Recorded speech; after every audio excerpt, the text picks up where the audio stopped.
দেশি মোরগের মাংস খেতে কিন্তু দুর্দান্ত টেস্ট হয়। আর মশলা তো সব দিতেই হয়, যা ধরেন দিই মাংস রান্না করতে, অন্য কোনো তো আর এক্সট্রা মশলা নয়, এই মাংস রান্নার যা মশলা তাই। তো দেখেন কি সুন্দরভাবে আমি রান্না করতেছি, আর লাল লাল ঝাল ঝাল একদম টেস্টি দেশি মোরগের মাংস, একদম মুখে লেগে থাকার মতো। তো আপনারা একদিন ট্রাই করুন, খেয়ে দেখুন কেমন মজা হয়েছে। আর আমার পাশে থাকুন, আমার ভিডিওটা একটু দেখুন, যাতে আপনাদের আমি সুন্দর সুন্দর রান্নার ভিডিও প্রেজেন্ট করতে পারি। তো ধন্যবাদ সবাইকে।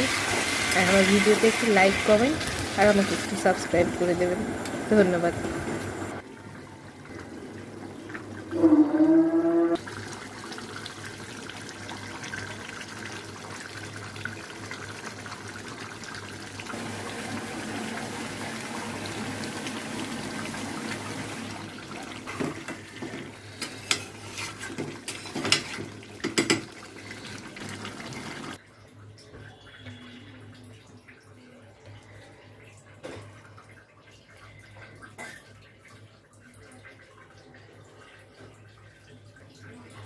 Why not?